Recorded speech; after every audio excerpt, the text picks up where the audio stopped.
Yeah, this wavy game Juan, we're gonna do something different this time around. You hear me? We're gonna start doing Juan Sundays, every Sunday, story times, all types of different stuff. Every Sunday we gonna run them. But first story we're gonna start off with, when I was really thinking about it, it's a major story that took an impact on my life though. The meeting Judge Dawson story. That's where we're gonna go from. And I'm gonna run it all the way through how I met Judge Dawson. And for y'all who not familiar with Judge Dawson, who he is and all that type of stuff. You know what I'm saying? Like if you from Maryland and you ever been locked up as a juvenile, I'm pretty sure you familiar with who Judge Dawson is. You know what I'm saying? But if you ain't, like, you must never been locked up before. You understand what I'm saying? Something like that. It's that simple. But look, this how we gonna run it. I remember back in the day, I'm gonna break the whole story down. Boom. It was a good old head man around my way. We was the youngest. We probably was like, how old was we at that time? How old was I? Let me think. I probably was like 14. 13, no. Yeah, 14. I was like 14. I seen my old head man around my way. You know what I'm saying? He was famous for like knocking niggas out off the one joint though, every time though. I'm talking about every time. He specialized in the one joint guarantees you going to sleep. It ain't even no exception about it. Like, if you let him get up on you and he put that right up on you, good night. Straight up. Ain't even no exceptions or nothing. Like, nothing yeah. But look, I ran into my old head, man. I was walking down the store. Boom, bop, boom, bop. We walked down. I seen him. He was like, what's up, younger? That's how you talk to me. What's up, younger? I was like, what's good? He like, yeah.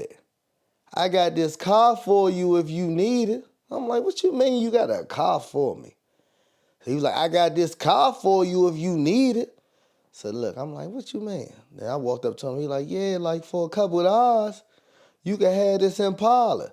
And this was back when like the Impalas was like brand new, like them. I mean, like this was like the newer style Impalas, other than the older style joints. I think this was like, if I was 14, how old? This was like 2000. I can't even say the exact how old I was, but I know I was a juvenile. But it was the newer Impalas, and the Impalas to me, damn, there was a Lamborghini in the hood at this time. You hear me?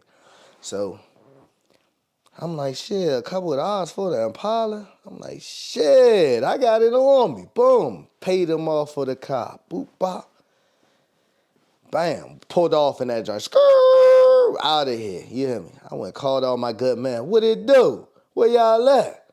Pulled up, picked up like 2, 3 of my good men. We was riding around. I was driving that joint. I even drove that joint to school multiple days. I probably had that joint about a week. You hear me? I drove that joint to school multiple days. I used to pull up, pick nice young ladies up because I was going to all 3 lunches.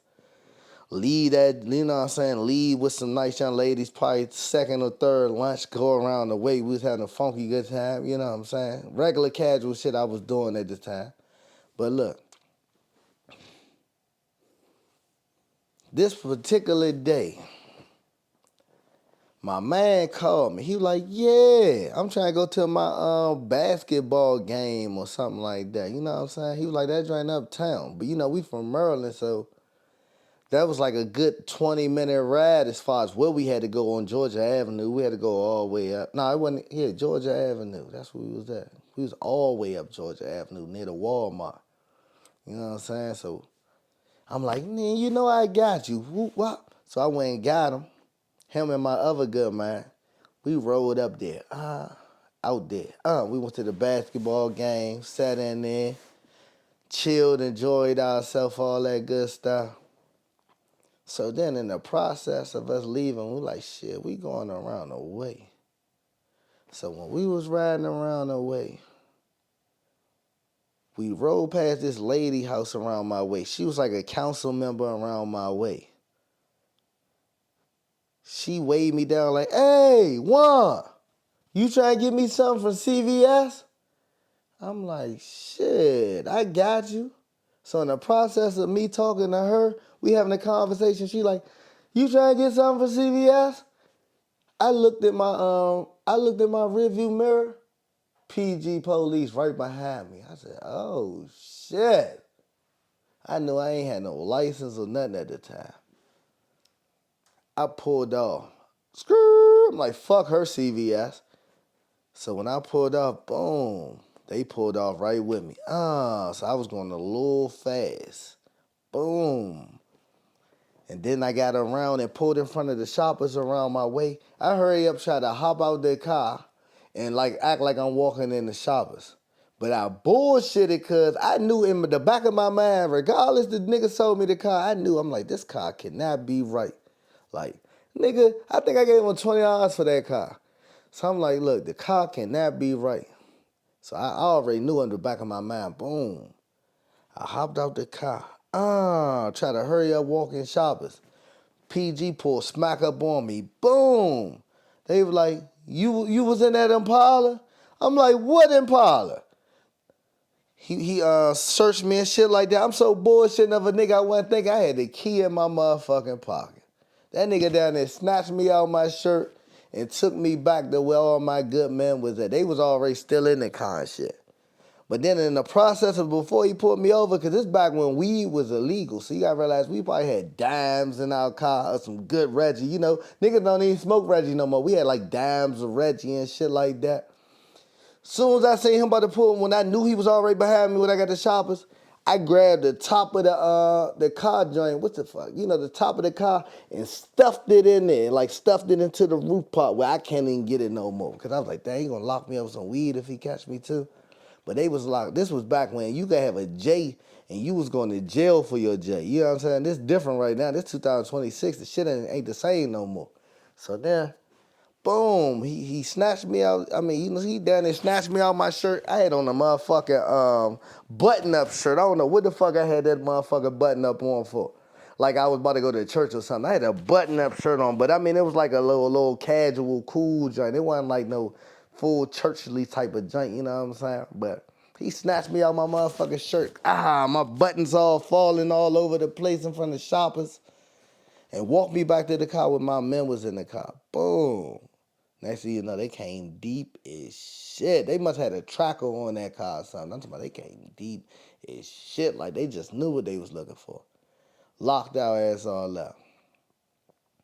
So then, in the process of them locking us up, you know, if you from like this side of Maryland, I mean, like if you not from like that Suitland area, Forestville area, or Iverson Mall area, if you from like Bladensburg, Riverdale, possibly probably some of Landover too. When you get locked up on this side of town, they take you to Hassville Courthouse. You don't go straight up at my bro. You go to Hassville Courthouse. So they took us to the holding cells down Hassville. So we sitting all in that joint and shit like that. I'm just thinking like, damn, what the fuck is, I'm like, damn, we probably getting locked up for a UUV. That's the first thing I'm thinking. I'm like, it's probably a UUV charge. But that's what they end up charging us with when we went in front of the commission and shit like that. So, in the process of that, they let us all go. So I'm waiting for my court date. When my court date come around, it's me and my good man that I always be with though. You know what I'm saying? We both had to go to court. But I guess like when we went to court the first time, they threw all their charges out. Boom. And they just charged me with the UUV charge. So eventually I had to go to court again by myself. But the first time I went to court, I think we had like a white judge or something like that. So the second time I go to court, I'm sitting in the courtroom.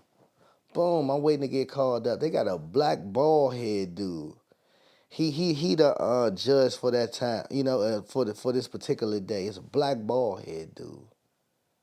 I'm not paying it no man. I'm like, man, he a black dude. He gonna look out. I'm gonna be all right. That's how I'm thinking about it. I'm looking at it like, he gonna look out. I'm gonna be all right. Ain't nothing what. So then he called me up. Mr. Mills? I'm like, yes, how you doing? He was like, yeah, how you doing today? He was like, I don't know what this had to do with anything. This ain't had nothing to do with what we got locked up for or nothing. He said, who day your birthday on? I'm like, Shit, Martin Luther King Day, because my birthday January 15th. That's the original Martin Luther King Day. But somebody who don't know no better, they think it's on that following Monday because they celebrated it on that Monday. You know what I'm saying? So people be all working shit like that. But it's the 15th, the original Martin Luther King Day. He asked, who your birthday on? I'm like, Martin Luther King Day. He like, who is Martin Luther King? I'm like, shit, you know, he like a freedom fighter. He one of the people who helped represent. You know, I'm trying to break it down to him the best of my ability, you know, my knowledge. And he like, okay. And he just looking at me. I'm like, damn, why you keep looking like that? He like, so question, what's the Underground Railroad? I'm like, shit, it's when they traveled up north. They was taking the Underground Railroad. He was like, nah, it's for your freedom in which you just lost yours. He locked me smack up, boom, took me straight to Cheltenham. I'm down Cheltenham and shit like that. And I think they had me on 7 down Cheltenham. This was way back in the day. I think they had us on 5 and 7, I believe. I met a couple good men down there and shit like that. That's just like even when I was down there for the first time, I ran into one of my good men. I still know him to this day. He drives trucks. I ain't know him till I met him down there. You know what I'm saying? But he's still a good man to this day. Down Cheltenham, they wild as shit though. Let me tell you. They used to make all niggas take showers together ass naked, man. I'm like, what the fuck going on in here? This shit was the wildest shit I ever seen. I'm talking about everybody ass naked. We all in the one big ass shower. Like wild as shit. That shit threw me off anyway. I used to be in the shower, trying to hide my joint. I'm like, oh shit. So the first time, the second day we did that shower shit. I'm in that joint. I see my good man. He drives trucks right now. He got into it with another Migo man. I think I knew him from like school or something. I knew him from the area. They got the rumbling in the shower, ass naked, boop, bop, bop, bop. I'm talking about beat the shit out this Migo nigga. I think he broke his nose and all that. I'm talking about we was in the shower, ass naked down there. I'm talking about broke him down though. I'm like, oh shit, what the fuck going on down this joint? That was my first time like ever locked up. What the fuck? They down here beat niggas ass naked in here? So then, they got us going to school down Cheltenham because since you a juvenile, they going to make you go to school. You got to go to school like as if you on the street because you still a child at the end of the day. So they got me going to school in there. I'm really doing my work, all that. Damn near. My shit busting all A's in that joint down there. You know what I'm saying? So I'm like, shit, I'm waiting for my court date because they had an arrangement where I got to go back in front of the judge to try to, go home. So eventually my date came up. So when my date came up, I'm waiting in the bullpen. They called my name. They like, Mr. Mills, it's your time. Get ready. You know what I'm saying? So I had to go back in front of the judge and shit. My mother and them all in the aisle waiting to see what go on. Judge Dawson called me back up. He like, how you doing, Mr. Mills? I'm like, I'm doing fine. He was like, you learned your lesson? I'm like, yeah. So then he asked me this. He asked the people down Cheltenham. He was like, what's his report card looking like down there? He was like, he's making all A's, such and such, this and that. He broke it all down. He was like, no. But what's his report card at his high school that he originally go to? He was like, damn, they're all E's. They like, send his ass back up there. Like, I was like, God damn. Fuck this guy do where you get locked up. I'm like, damn, I'm thinking that the main thing gonna be based off of what my charge is. He ain't give a fuck about none of that shit. He said, man, that nigga got all E's on the street. Send his ass back up Cheltenham. I'm like, damn, this nigga might never let me go home. That's what I was looking at. I'm like, this nigga never gonna let a nigga come home, ever. So I'm back down Cheltenham and shit like that. I'm like, damn, man, he fucked me up, though. He had me feeling like I ain't had no hope in that joint. I was like, damn, this nigga's just not gonna let me go home. So we in that joint, though.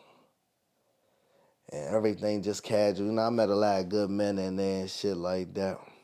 But eventually, my next court date came up.